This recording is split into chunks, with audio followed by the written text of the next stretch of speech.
Fala pessoal, tudo bem com vocês? Pois é, Dorival Júnior deve mesmo ser demitido ainda nesta semana. A gente não entende como ainda não foi. Carlo Ancelotti volta à pauta de novo essa história. E os nomes mais cotados para assumir a seleção brasileira: Renato Gaúcho, Felipe Luiz, José Mourinho, Abel Ferreira. Tudo isso nesse vídeo. Chega mais. Eu sou o Chico Garcia, inscreva-se no canal e vamos juntos.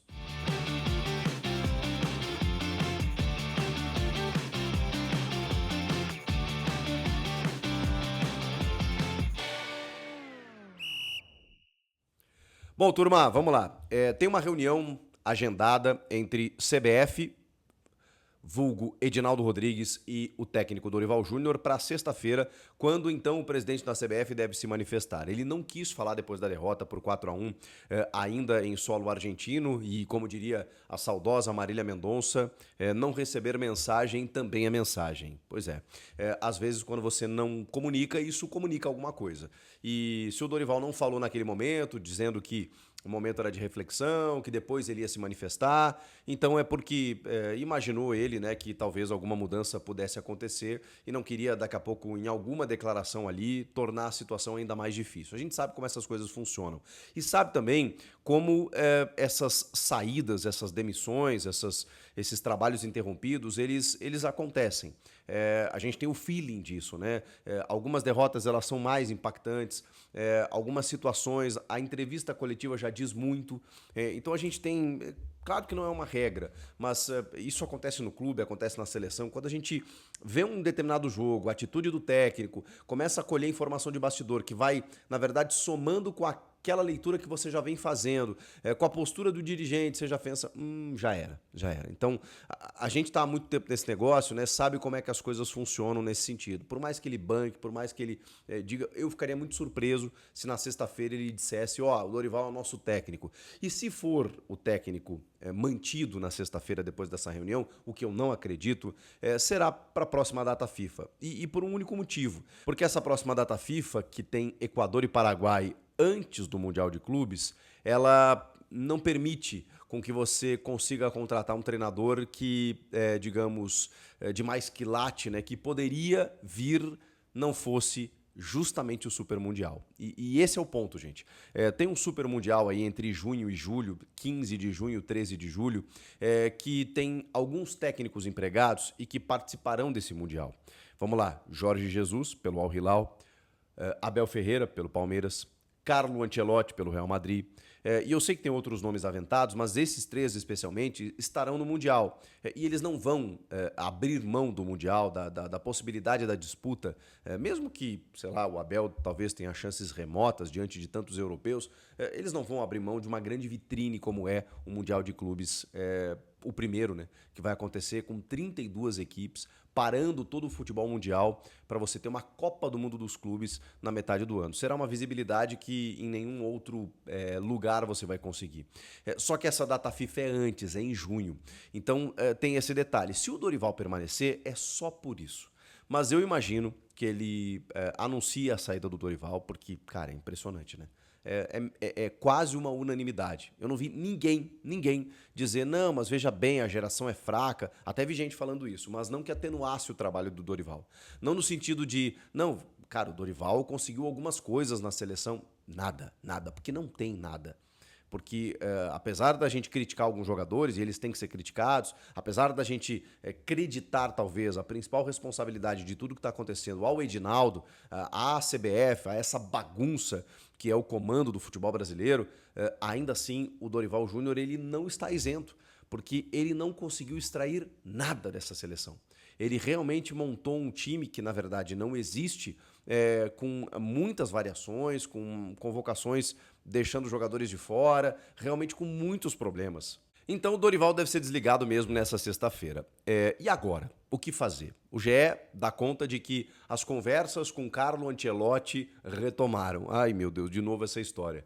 Eu acho que a gente já passou do ponto de dizer que o Ancelotti realmente negociou com a CBF.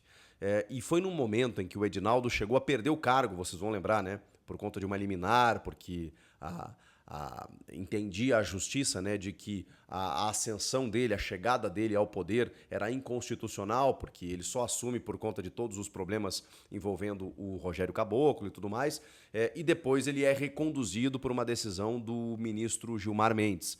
Naquele momento, por uma certa instabilidade, o Carlo Ancelotti, que inclusive estava disputando a Champions com o Real Madrid, encaminhou uma renovação com o clube espanhol, ganhou a Champions e aí ganhou mais moral ainda e resolveu ficar realmente pelo Real Madrid. Mas a negociação, ela tá muito clara que aconteceu por todas as informações de bastidores que a gente tem, pelo menos uma conversa, né? É claro que o Ancelotti publicamente nunca, sempre fugiu da pergunta, da conversa e tudo mais, mas internamente o grande problema que eu acho nesse momento é o Brasil ter esperado muito tempo pelo Ancelotti. Eu sei que o Ancelotti é um cara para você esperar, realmente, né? É um dos técnicos mais renomados no mundo, na história do futebol.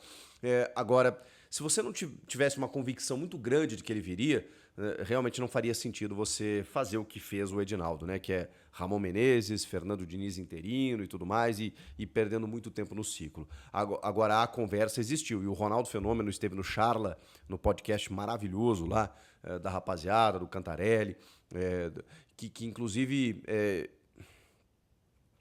E o Ronaldo Fenômeno, inclusive, teve no Charla podcast, né? Maravilhoso, um beijo pra rapaziada lá, dizendo que ele foi o intermediário. Que o Edinaldo pediu uma ajuda pro Ronaldo, que o Ronaldo conversou com o Ancelotti e que ele queria vir, mas o Real não liberou. Então tem todo um contexto aí de que realmente houve um contato. Só que esse contato foi retomado agora, segundo informações do GE. O Ancelotti, ele tem mais, além desse ano, ele tem mais um ano de contrato com o Real Madrid pela renovação. Mas o pessoal está sentindo um certo desgaste já, ele era um cara importante naquele momento para lidar com a chegada do Mbappé, dos jovens ali, né, especialmente do Endrick e tudo mais, e outros tantos. Era uma transição que o Real Madrid vinha enfrentando, e ele ganha mais uma Champions, né, então com moral ainda para permanecer. Nesse momento, ele está enfrentando um certo desgaste e tal, e a galera está entendendo de que daqui a pouco o ciclo pode se encerrar depois do Mundial de Clubes. Agora, se ele ganha o Mundial, por exemplo, sei lá, o homem é obcecado por títulos, né, e tá vivo na Champions aí de novo, né? Bateu agora o Atlético de Madrid nas penalidades aí e ainda tem chances de conquistar mais uma Champions aí, impressionante. O Papa Champions, Carlo Ancelotti. Então a gente não sabe, né, gente? O problema é que falta um ano pra Copa, vai ficar negociando, esperando, o cara tá lá no Real Madrid. Daqui a pouco, pô, ele já tem condição de dizer, rapaziada, já cumpri meu papel, vou fazer um desafio diferente, vou atravessar o oceano, vou lá treinar uma seleção numa Copa do Mundo, algo que ele nunca fez. Então, realmente, o Brasil tem essa... e é uma seleção que ainda tem prestígio, né? Apesar de tudo, ainda tem prestígio no mundo.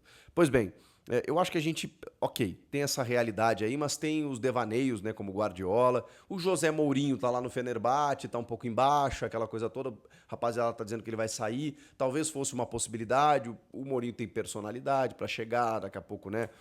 E aí eu acho que a gente já tá começando a abrir o leque para um estrangeiro, né? Me parece muito claro. E eu sei que tem alguns torcedores brasileiros que pensam em treinadores brasileiros, e dos dois mais cotados entre os brasileiros, eles são Renato Gaúcho e Felipe Luiz. Eles não são unanimidade também, tá? Especialmente o Renato, que tem muitas divergências em relação aos últimos anos do Renato. O Renato teve alguns problemas nos últimos anos, realmente, mas é um técnico vencedor, é um cara... e a leitura que as pessoas fazem do Renato na seleção cara, a seleção não treina. Então, já que você não treina, você precisa ter um técnico com comando, com comando de vestiário, com resenha e linguagem da boleirada para que os caras comprem a ideia do técnico. E aí o Renato Gaúcho se encaixaria perfeitamente nisso. Além de ser um cara que nas entrevistas ele treina a imprensa também. A gente usa essa expressão aqui no jornalismo. Que o Tite fazia muito bem, né? Que é o encantador de serpentes, como ele já foi chamado. O Renato Gaúcho é um pouco disso. Porque ele vai lá, ele convida o jornalista para um chopinho, ele tira uma onda, ele dá umas sacadas, daqui a pouco ele provoca. Se ele recebe uma declaração mais espinhosa, ele vai lá e rebate. Ele é um cara de personalidade. O Dorival, cara, é aquela linearidade que a gente cansa rápido, né? Então, assim, o Renato tem esse poder. Muita gente defende o Renato por conta desses fatores. Agora, tem uma questão que até transcende o futebol, que e infelizmente a gente não pode negar isso, e aí eu tô dando uma informação, eu não tô partindo aqui de nenhum pressuposto por posicionamento ou por preferência, não tem nada disso, mas existe uma preferência política do Renato que é divergente com a linha da CBF. Aí você vai me perguntar, tá, então quer dizer que o Dorival é alinhado. O Dorival ele não se manifesta. O Renato se manifesta publicamente, favorável ao Jair Bolsonaro, o ex-presidente, e toda a linha da direita no Brasil. O Renato Gaúcho é alinhado com essa ideologia política e fala publicamente, abertamente sobre isso. Isso não agrada as pessoas que comandam a CBF. E por mais que você ache um absurdo, isso existe. Então, essa divergência me disse uma pessoa que militou na CBF dizendo o seguinte, cara, o Renato não vai ser cogitado por isso, tá? O Felipe Luiz. O Felipe Luiz, eu acho que ele é cotado, sim. Só que ele tem 30 jogos, no máximo. Acho que ele não tem 30 jogos no comando do Flamengo. Tem mais títulos do que derrotas, é verdade. É um trabalho maravilhoso, promissor. E dizem os bastidores que ele negaria nesse momento para permanecer no Flamengo.